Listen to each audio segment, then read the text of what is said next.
Hello and welcome to Authentic Truths with me, Lisa.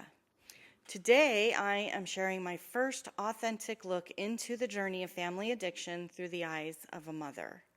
This story reflects a desperate time for me as I stumbled within the challenge of a missing loved one and holding on to faith. It's a journey that required immense courage and resilience.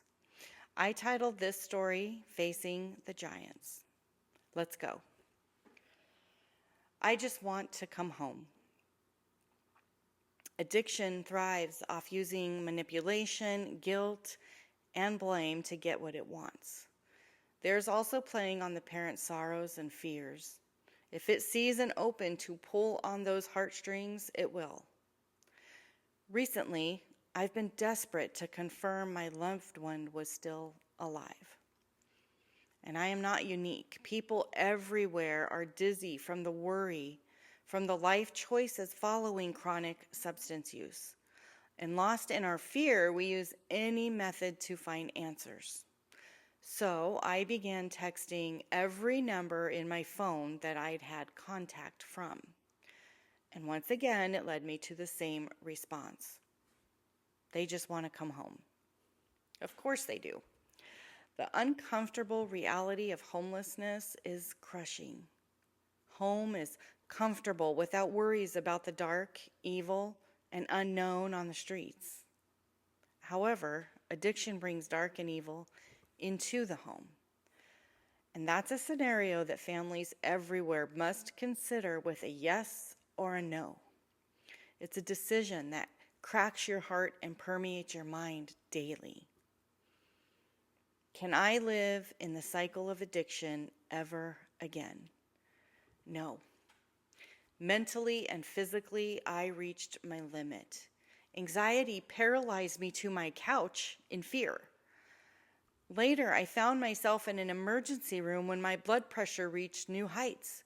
Stress was winning, and my insane need to fix their addiction stopped me from fixing myself. The stress shut my body down. So, due to the need to protect our home and grandchildren, we will never allow addiction back through our doors. I do, however, embrace the idea of long-term treatment and support through recovery, which is something we've done until the relapses began. The devil interjects himself through my weakness when I don't keep my eyes on Jesus. When I wrestle with faith, he finds a way to break me down more. For months, I allowed fear to live where faith belongs. Picture a Goliath towering over me, muscles flexed, finger in my face, shrinking me word by word. And I crouch in a fetal position. My eyes are clamped shut. I'm barely breathing and losing another piece of myself until I break. That is fear. While I embrace my inner David most days, addiction has crumbled me time and again. I look at the stones in my hand and run. The battle is lost before it begins. My mind looks at the rocks instead of my God. Left scared and hopeless, I retreat. Until today, the responses from strangers helped me stand back up. They were honest, even if it hurt to hear. These people don't know me or owe me an answer. There's nothing in it for them to give me feedback on the whereabouts of my loved one. I'm simply texting a number in my phone. I didn't even know if my loved one was at the other end. But those wonderful people are human and can feel the pain and desperation in my pleas. Good people want to help others. Perfect strangers bless my life by feeding me the truth, if only through a text message that says, "Be comforted, your loved one is alive."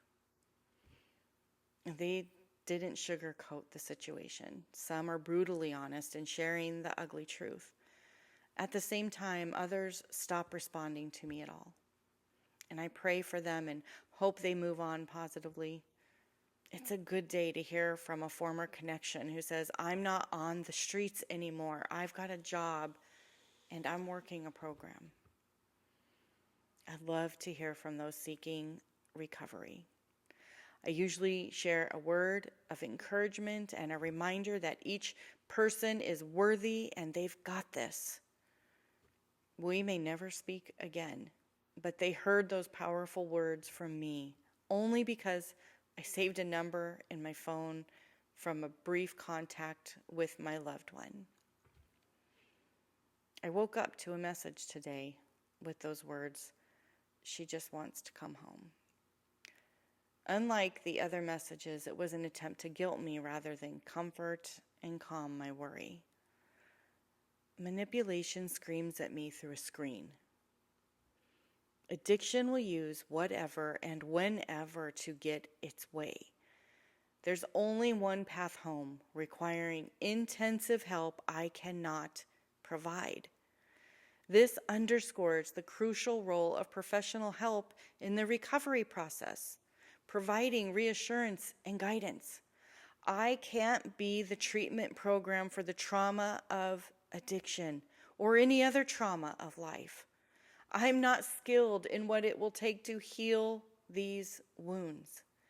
Coming home is not the solution to chronic substance use.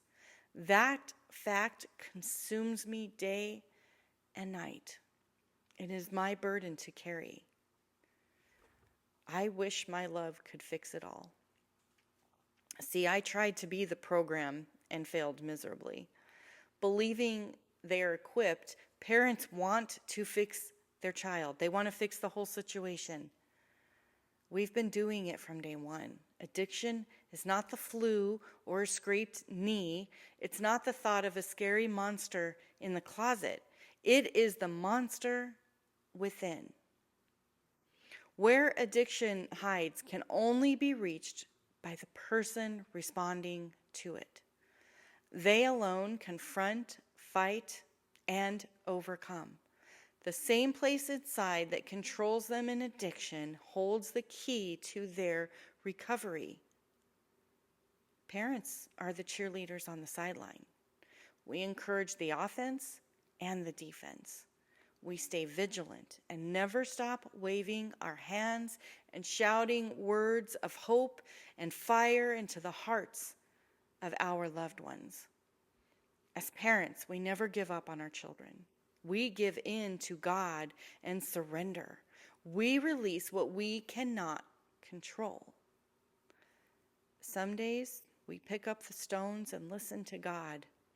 Other days, we retreat. And some days, we fall on our knees in the garden. Either way, we sacrifice our selfish wants and humbly surrender.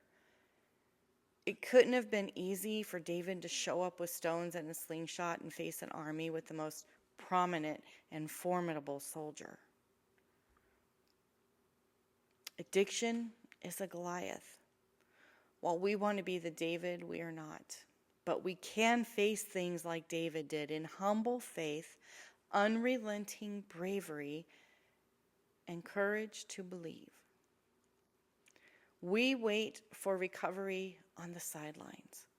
We are cheering and praying. Our loved ones may be miles away, but remain locked in our hearts forever. That is loving them where they are until they return. You can only be the David of your own life. Satan is going to come at you through their addiction, but he's coming at you for you. Don't be so immersed in your desire to save your child that you forget yourself. Jesus is the Savior, not you. No matter what you are facing today, God has you. Never forget that. And never forget that recovery is a choice. Every person living in recovery today made the decision to get there. God bless you, and I'll see you next time.